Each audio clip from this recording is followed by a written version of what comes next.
ఎవరబ్బాయి పిల్లకాయ? ఈ 20 నెలల కాలంలో పరిపాలన ఏమన్నా చేసావా అని అడుగుతున్నా. ఏందబ్బా? ఏంది నీ నాశ? ఫీజు రియంబర్స్మెంట్ లేవు, ఆరోగ్యశ్రీని గాలికి ఎత్తేసావు, రైతులకి ఇంతవరకు నష్టపరిహారం జరగల. ఏంది? అయితే రైతులకి న్యాయం చేయండి అంటే లడ్డూలో కల్తీ ఉంది. ఫీజు రియంబర్స్మెంట్ ఏంటి అంటే లడ్డూలో యానిమల్ ఫ్యాట్ ఉంది. అయితే ఏందంట?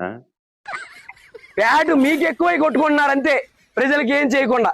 లడ్డూలో కాదు ఉన్నది, మన ఒంట్లో కొవ్వు పెరిగి కొట్టుకుంటున్నాం. ఏంది? పరిపాలించే వాళ్ళు మాకు కొవ్వు అంటావు నువ్వా? ఏంది కొవ్వు నీక? ప్రభుత్వానికి కొవ్వు అంటావా? ఎన్ని చేయలేదు నువ్వు? చూడలేదా ఏంటి? 20 లక్షల కోట్లు పెట్టుబడులు వచ్చినాయి. ఈ 20 లక్షల కోట్ల ఉద్యోగాలు ఇస్తున్నారు. ఏమి కనిపరుస్తలేదా? కంపట్లే నీకా? ఇంకోసారి